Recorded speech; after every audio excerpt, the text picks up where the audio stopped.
please subscribe and don't forget to press the bell icon to get notified whenever we upload a new video. Truly historic move if it does indeed fructify. Those are the headlines at the start of the show where our team at CNBC TV18 gets you the top stories of the day. I'm Arif Sherwani and you're watching Reporter's Diary.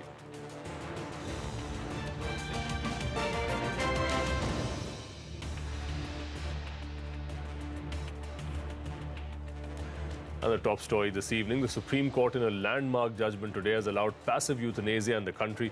The historic order comes after years of intense debates on whether or not a person should be allowed to die in case of an incurable illness. Utkarsh Anand, who has been following up on that hearing in the top court, joins us now with all the details. Utkarsh, so what did the Supreme Court bench have to say today? Constitution bench in the Supreme Court today recognized right to die with dignity as a facet of right to life and a constitutional right guaranteed to every citizen in India. It said that passive euthanasia and the process of drafting living will is permissible, and a patient who is terminally ill and is suffering with an ailment beyond cure, he can draft a living will whereby advance directives can be given that he can give up the life support system and his treatment can stop when the hope of living is very dim. The court said that we are conscious of the safeguards that which is required in this case, and therefore various, in fact, concerns have been addressed by the Supreme Court in its judgment today. It has laid down its comprehensive guidelines on who can execute a living will, under what conditions that living will can be executed, and whereby this living will can also be revoked. The court has said that these guidelines will be invoked until the central government comes up with a legislation in this regard. Right, a landmark judgment by the Supreme Court today. Thanks, Utkarsh, for joining us with all the details from there. On the stock market, the indices are well and truly on a weak footing. We saw the red on the screen once again today after a promising start in early trade.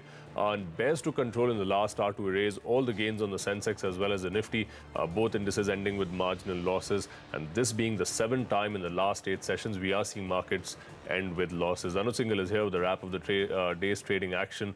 Anuj, how was the trade today? Well, there's a saying in the market that amateurs open it and professionals close it. For last many days now, the last hour has been brutal, and today as well, last hour selling is once again emerging, and once again it's being led by the banks and Bank Nifty.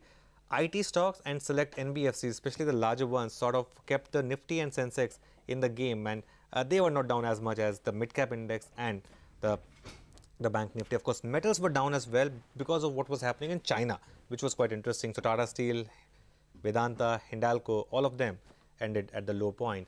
Banks were weak, so Axis, ICICI and State Bank were all down. You can add other few stocks like Yes Bank, Sun Pharma and Tata Motors as well. On the gaining side, you had select NBFCs and IT stocks, HDFC, perhaps Bajaj Finance as well, Tech Mahindra and TCS.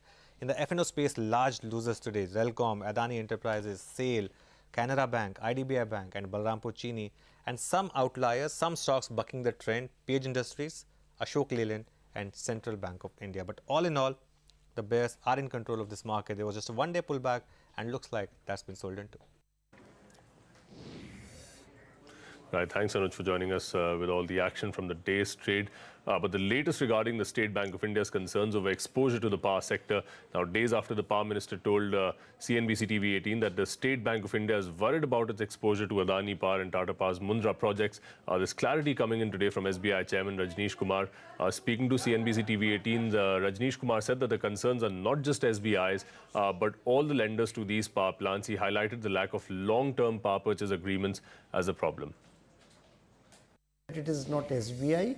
It is SBI on behalf of all the lenders to these 3 power plants where the litigation is going on and went on. There is only one problem, and the problem is around long-term PPAs, where in the last 2 years there is hardly any long-term PPA. And what we have been submitting from lenders' perspective or from otherwise a sound advice also, that it is not the right strategy for DISCOMs to rely solely on the short-term PPAs. Long-term PPAs are in fact in their own interest.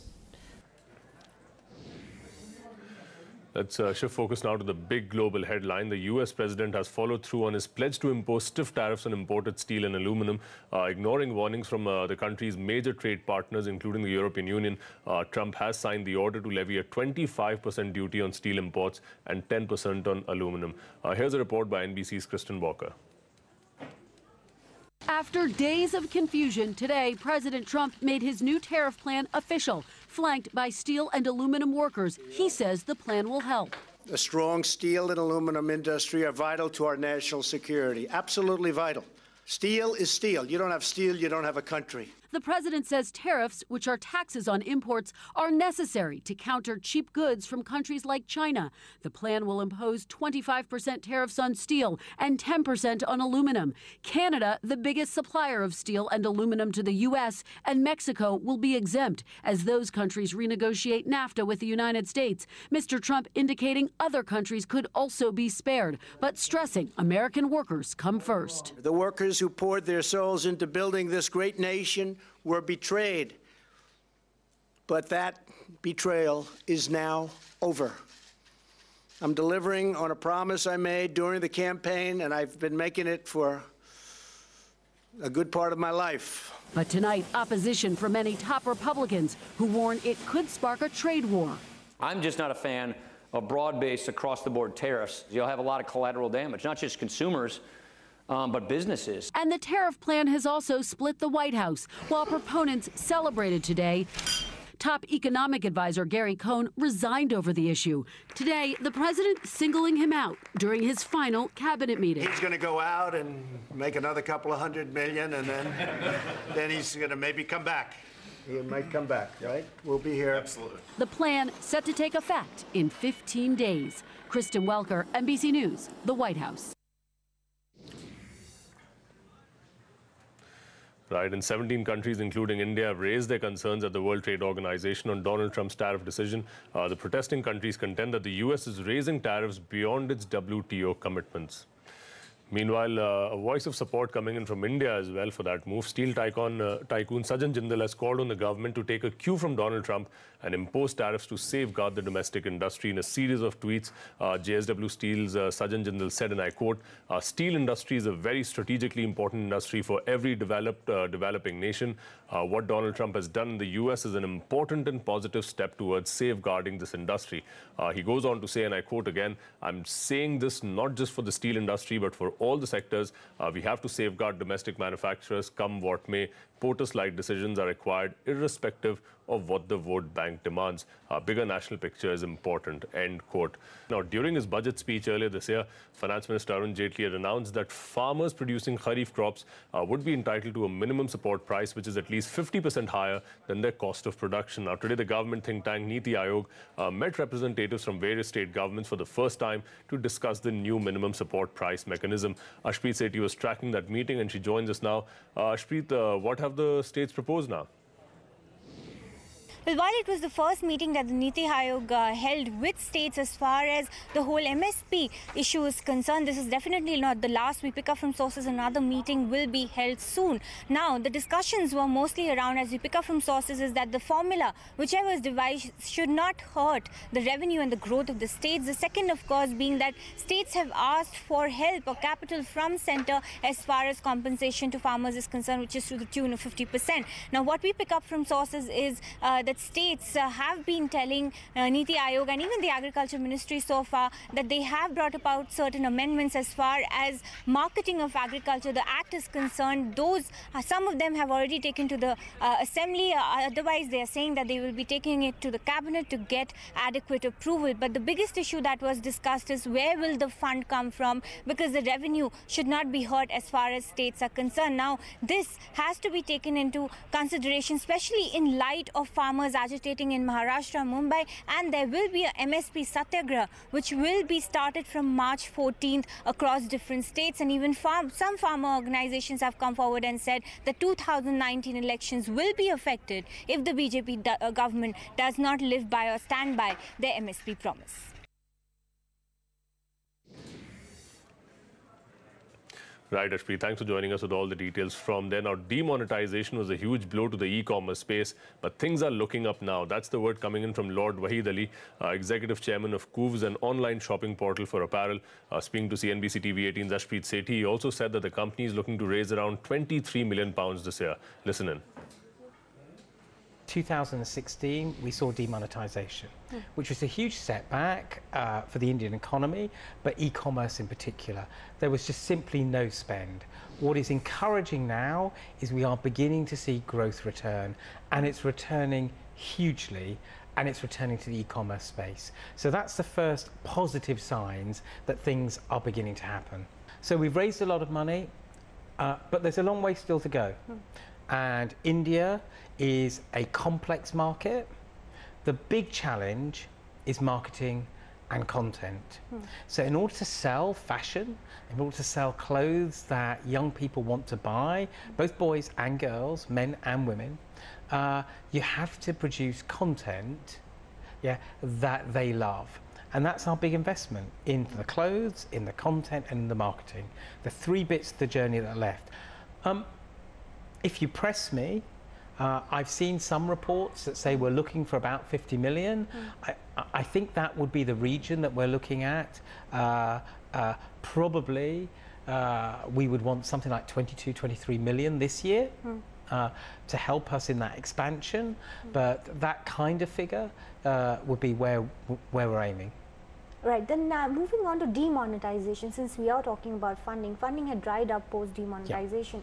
Yeah. It had hit the e-commerce players as well. Have you seen an improvement in the situation now? Well, we're beginning to. We're beginning to see those green shoots of growth coming back to the e-commerce market. But if you look at our results over the last year, it's a story of demonetization. Flat, flat, flat, to drop, drop, drop, to recovery, recovery, recovery. And that's the story of demonetization. Flat, when people didn't have money to spend. The drop, drop, drop part of it is the heavy discounting, because after demonetization came a lot of discounting from the big players that had so much stock they had to practically give it away.